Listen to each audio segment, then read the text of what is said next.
Bienvenidas y bienvenidos a esta exploración. Hoy vamos a meternos en una conversación bastante profunda, basada en una entrevista larga que toca temas como el propósito, la realidad, el despertar espiritual, cosas densas. Sí, exacto. Es un material bien interesante porque aborda preguntas que, creo que muchas personas nos hacemos, ¿no? Sobre la misión de vida, si esto de la manifestación es tan así como dicen, qué onda con el ego y hasta si vivimos en simulaciones. Vamos a tratar de desmenuzar un poco las ideas clave. Esa es la idea. Extraer lo más importante de esta charla sobre autoconocimiento, cómo filtrar tanta info espiritual que anda dando vueltas y entender nuestro lugar en todo esto. Separar un poco la paja del trigo, digamos. ¿Arrancamos? Dale. Mucha gente anda buscando afuera, probando ser músico, deportista, como buscando algo. Sí, pero ahí tiran una idea distinta. Dicen que el propósito no es algo que se encuentra afuera, sino que se genera adentro. De hecho, comentan algo interesante, que en las canalizaciones las preguntas más típicas son ¿quiénes son mis guías? Y ¿cuál es mi misión? La gente sigue buscando la respuesta afuera. Claro. Entonces, si no viene de afuera, ¿cómo se genera? ¿Qué dicen ellos? Bueno, sugieren que la misión tiene como 3 patas, 3 partes. Una es la numerología solar. A ver, suena un poco técnico, pero básicamente es como que indica el área general donde traemos algo para trabajar, para evolucionar. Como una pista inicial. ¿No? Viene a generar calor, o sea, acción. Pero, ojo, dicen que la numerología solo te marca el punto de partida, no el destino final. Es la materia prima nada más. Entiendo. Como el desafío base. ¿Y las otras 2 partes? La segunda es el autodescubrimiento. Usar herramientas que ya conocemos. Ver tu personalidad, tu historia familiar, la astrología, lo que te resuene para conocerte mejor. Ok, eso tiene sentido. ¿Y la tercera? Y la tercera, que me parece clave, es la creación propia. Hay una parte de tu misión que no está escrita en ningún lado. Esa la tenés que definir vos, conscientemente. Y recalcan que los guías no te la dicen para no meterse con tu libre albedrío, con tu proceso. O sea que no es un paquete cerrado que te entregan. Exacto. No es que esta es tu misión y punto. Es una mezcla de tu potencial, lo que traes y lo que vos elegís hacer con eso. Dan el ejemplo de una mujer que sana de cáncer y después elige ser sanadora.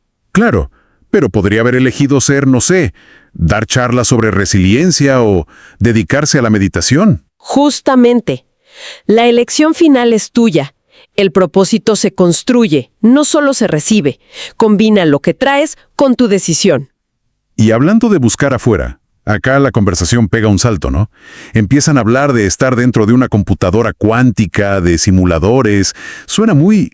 Sí, suena ciencia ficción, ¿verdad? Pero lo plantean como una posibilidad. Mencionan una experiencia de ver esa supuesta computadora y recibir un mensaje tipo, sigues buscando afuera. Como diciendo, la respuesta no está en entender la máquina, sino dentro tuyo. ¡Wow! ¿Y cómo explican eso de los simuladores? Bueno, exploran la idea de ser pensamientos en la mente de un creador, pero también esto de los simuladores como algo casi lógico. Si nosotros, como humanos, ya creamos algoritmos y mundos virtuales, ¿por qué no podría haber niveles más complejos de eso? Es como una capacidad inherente crear simulaciones. Y hablan de distintas realidades y matrices. Sí, mencionan varias. Hablan de la matriz actual, la 3D, como una creada en espejo. En espejo. ¿Qué significa eso? Que refleja tu interior. Por eso dicen que lo espiritual parece ir al revés. Si pides riqueza desde la necesidad, la matriz te refleja más necesidad. Porque estás vibrando en eso, en la falta. Se entiende. Sí. Tiene lógica desde esa perspectiva. Vibras carencia, atraes carencia. Exacto. Y añaden que esta matriz 3D, tal como la conocemos, está como, cayendo, disolviéndose. ¿Para dar lugar a qué? ¿A otras matrices? A lo que llaman matrices naturales, que funcionarían diferente, como en octavas, como muñecas rusas, ¿viste? Hacia adentro y hacia afuera. La idea es que al caer esta estructura más artificial, podríamos conectar con realidades más orgánicas, más expansivas. Es complejo. Y en medio de todo esto, mencionan fuentes canalizadas, ¿no? Pleiadianos, andromedanos, y advierten de intervenciones. ¿Qué quieren decir con eso? Sí, tocan ese punto. Dicen que algunas comunicaciones pueden estar intervenidas. No necesariamente como algo maligno tipo parasitación, sino más bien como, imagínate que estás hablando por teléfono y hay interferencia, o alguien mete ruido en la línea. El mensaje llega distorsionado. O sea que no toda canalización es información pura y directa. Claro, la implicación es discernimiento. Siempre hay que usar el propio filtro, sentir si la información resuena, si te empodera, no tomar todo como verdad absoluta solo porque viene de arriba. Tiene sentido. Y eso conecta con lo que decían de la percepción, ¿no? Que la realidad depende mucho de cómo la vemos. Totalmente. Usan un ejemplo que llaman Sinfu, que básicamente dice: lo que no conoces no existe en tu realidad. Tu cerebro arma el mundo con las piezas que ya tiene, con la información que reconoce. No inventa de cero. Como el ejemplo clásico del árbol en el bosque. Si nadie lo ve, hace ruido al caer, o siquiera existe en nuestra experiencia. Exacto. La idea es que la realidad se activa o se consolida con nuestra atención, con nuestra conciencia. Somos co-creadores al poner atención. Una persona existe, digamos, en potencia, pero entra en tu realidad cuando conectas, cuando le prestas atención. La atención dirige la energía y, según esto, moldea lo que experimentamos. Uf, qué responsabilidad. Y si somos nosotros los que moldeamos la realidad con la percepción, eso nos lleva directo al yo que percibe, al ego. Hay una frase que usan que es fuerte. La cárcel más grande la construyes tú alimentando a tu personaje. Sí, es potente, pero aclaran que no se trata de satanizar al ego, es entenderlo como el personaje que armamos, nuestra personalidad, cómo nos vemos, cómo nos presentamos. Y un punto interesante es que dicen que este personaje, el ego, no necesariamente se va cuando morimos. ¿Cómo? Que te puedes quedar pegado al personaje. Esa es la idea que plantean, que uno puede quedarse atorado ahí. Por eso, dicen a veces, cuando se contacta con seres que ya no están en cuerpo físico, todavía se los percibe operando desde sus viejos patrones, desde su dolor o su ego. Entiendo. Entonces no se trata de eliminarlo mientras estamos acá. No, para nada. Dicen que es necesario. Es la interfaz para vivir en esta realidad 3D. Maneja cosas automáticas del cuerpo. Es útil. El tema es cuando el personaje se cree el dueño del circo. No. Cuando nos identificamos totalmente con él y dejamos que maneje todo. ¿Y por qué es tan importante trabajarlo, según ellos? Porque si no lo haces, si no lo conoces, cualquier habilidad especial que desarrolles, telepatía, viajes astrales, manifestación incluso, la vas a usar desde la carencia del ego, desde los celos, la avaricia, la necesidad de control. Dan el ejemplo de Superman. Podría ser el tipo más rico usando sus poderes, pero no lo hace. El valor está en operar desde otro lugar. O sea que el verdadero despertar no va por tener visiones o poderes. No principalmente. Lo definen más como un proceso de encontrarte a vos mismo, de pulirte y, sobre todo, de darte cuenta del programa automático del ego y empezar a salirte de él conscientemente. Describen como unas etapas. No tanto niveles, sino fases de madurez en esto. A ver. Primero, una etapa que a veces llaman falso despertar. Mucha fascinación con lo paranormal, buscar información afuera, gurús. La etapa de coleccionar cristales y leer de todo. Algo así, sí. Luego, una adolescencia espiritual. Ya no buscas tanto afuera, te enfocas más en sanar, pero a veces escondes tus sombras y tenés esa cosa de querer que todos hagan lo mismo que vos, tenés que hacer biodescodificación, ¿viste? Jaja, sí, conozco esa fase. Imponer un poco. Exacto. Después viene la adultez espiritual. Compartes lo que te sirve pero sin imponer, pones límites sanos, te haces cargo de tu vida al 100% y empezás a mostrar tus hombres sin tanto rollo, sin miedo al que dirán. Integrando luces y sombras. Eso. Y finalmente, una etapa de anciano espiritual que describen como una indiferencia total al juicio externo, una aceptación radical de quién sos. Dan un ejemplo personal muy gráfico de cómo la persona entrevistada superó acusaciones muy feas, usan una expresión fuerte como comer almas y ya no le afectaban. Liberarte del personaje es liberarte de la matrix del ego, dicen. Qué interesante esa progresión. Y me parece que conecta con otro tema que tocan, la manifestación. Cuestionan mucho esa idea popular de si lo querés mucho, lo conseguís. Sí, le dan una vuelta de tuerca. Dicen que querer algo desde la carencia, desde el me falta esto, vibra bajo. Y esa vibración, por ley de resonancia, lo que hace es alejar eso que querés. Atraes más de lo que sientes, o sea, más carencia. Entonces, ¿cómo se manifiesta algo, según esta visión, si no es deseándolo fuerte? Proponen como distintos niveles o formas, más allá del esfuerzo puro y duro, del sudor de la frente, que dicen que ya no es tan necesario como antes. Claro, hoy hay otras formas de generar recursos. Exacto. Mencionan la ley de atracción, que sí funciona, pero como que necesita un vehículo para atraer algo que ya existe, en algún lado.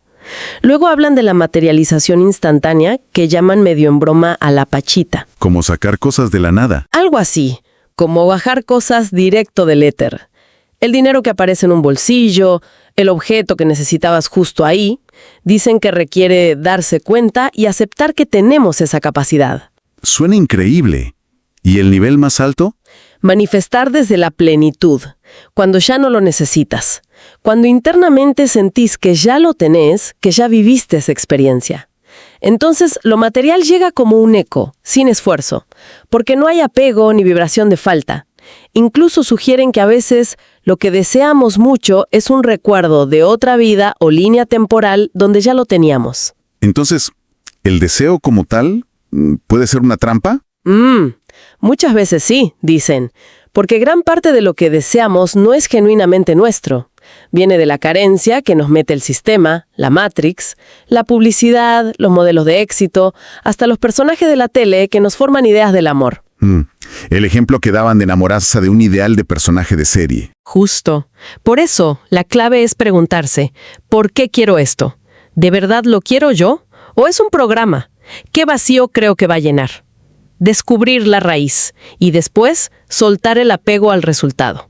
Confiar. Soltar el deseo es como soltar el ancla que te tiene en la línea de tiempo donde no lo tienes. Profundo. Y muy relacionado con manejar todo esto está el tema de las emociones base. Miedo, culpa, ego. ¿Cómo los ven ellos? Los analizan de forma interesante. Al miedo lo llaman la vibración de la destrucción. Lo opuesto al amor, que crea. Te paraliza o te hace atacar. Y sugieren algo práctico. Proyectarle amor a eso que te da miedo. Al ego, bueno, repiten que es una herramienta necesaria, pero no debe manejar el auto. El trabajo es reconocerlo. Cuando te enojas, cuando sentís celos, cuando te sentís menos. Ese es el ego hablando. No es eliminarlo, es conocerlo. Al ego, bueno, repiten que es una herramienta necesaria, pero no debe manejar el auto. El trabajo es reconocerlo. ¿Y la culpa? La llaman karma puro. Dicen que nace de un ego inflado que se cree el centro y responsable de todo. Ay, por mi culpa te sentís mal. Impide ver que cada uno está en su propio baile, en su propio aprendizaje. Soltar la culpa es respetar el proceso del otro. Entiendo. O sea que manejar estas emociones y al ego es como la base para cualquier trabajo espiritual más profundo. Es fundamental. Lo dicen claro. Para canalizar, por ejemplo, necesitas neutralidad. Si canalizas desde el miedo, vas a recibir mensajes de miedo. Si canalizas desde la necesidad de que te reconozcan, la info va a estar teñida de eso. Tu estado interno es el filtro de todo lo que percibes y conectas. Tiene toda la lógica. Ahora, con tanta información dando vueltas, simulaciones, mensajes intervenidos, programas del ego y tantos guías y canales ofreciendo respuestas, ¿cómo hace uno para no perderse? ¿Cómo discernir el propio camino? Dan unas claves bien prácticas, centradas en uno mismo. 1. Primero, te empodera. Esa información, ese guía, te hace sentir más libre, más capaz, más dueño de tu vida. O te hace sentir chiquito, dependiente, como un súbdito de un destino ya escrito. Si te quita poder, no es por ahí. 2. Segundo, te da paz. Más allá de la lógica, ¿cómo resuena en tu cuerpo, en tu sentir? Si te genera angustia constante, miedo, confusión que paraliza, cuidado. Advierten sobre los que meten miedo para después venderte la solución. La verdad interna suele traer una sensación de paz, esto es. 3. Tercero, resonancia personal. Te vibra, sentís un sí adentro. Si hay varias fuentes que te empoderan y te dan paz, elige la que más te resuene. Y si ninguna lo hace, bueno, quizás es momento de apagar el ruido de afuera y escuchar adentro, en silencio. El termómetro final siempre es interno. Poder personal, paz y resonancia. Me gusta. Exacto. Y recalcan mucho la importancia de cultivar esa paz interna, sobre todo ahora. No es no sentir enojo o tristeza, es vivirlas como un niño, sentirlas, procesarlas y después volver al centro, a la calma, no quedarse pegado en la emoción densa. Dicen que vibrar bajo en miedo, culpa, rabia, nos dificulta pasar a otras frecuencias más sutiles, eso que a veces llaman quinta dimensión. Clarísimo. Hemos tocado un montón de puntos. Si tuviéramos que resumir las ideas principales de esta charla, diríamos: el propósito se crea más que se busca. La realidad es un espejo de nuestra percepción y nuestros programas. El ego es copiloto, no piloto. La manifestación real viene de la plenitud, no de la carencia. Y despertar es un viaje hacia adentro, de autoconciencia y desapego del personaje. ¿Qué reflexión final nos deja todo esto? Todo esto.